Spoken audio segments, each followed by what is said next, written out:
Hi, and welcome to another Northeast District Ned Talk, 3 minutes to equip your church.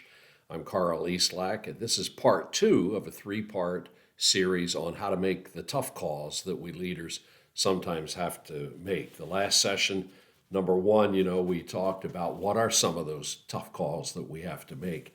And in this particular session, we're going to look together at some common ingredients in all of those tough calls. What are some of the common ingredients? Probably the biggest one for all of them is that it won't go away. Somebody needs to make a decision here. It's not just going to go away all by itself.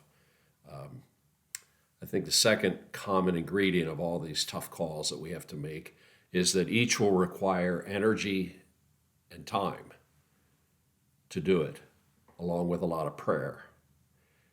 They're not just quick, easy ones. It takes time. It takes concentration. It takes prayer. It might take some counsel from other people. Thirdly, each is going to demand some risk. If not, it's not a tough call. Every tough call has a certain amount of risk that we have to get comfortable with. We can't always predict 100% what the outcomes are, and each is going to demand some level of risk.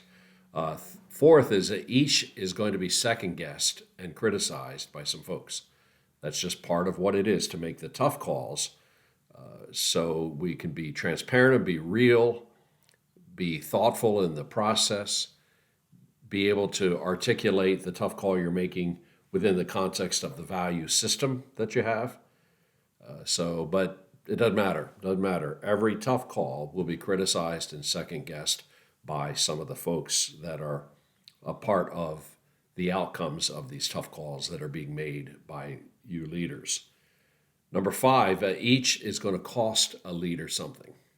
It just always does. It might just be a temporary cost. It might be somewhat of a permanent cost.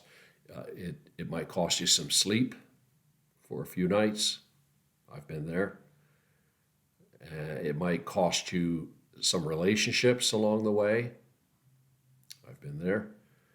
It's not easy. That's why it's called a tough call, and this is an ingredient that makes it a tough call. And lastly, making the tough call in the correct way will eventually lead to what I call a breakthrough. It might be uncomfortable at first. It might be a few weeks of a bumpy road, but in the end, it goes with God in some good ways. Romans 8:28, we believe that God is at work, and it will eventually, I think, lead to a breakthrough. Session 3, make sure you connect with that. We're going to look at what's going to help as you make some of those tough calls. How can we talk about making those tough calls together? Thanks.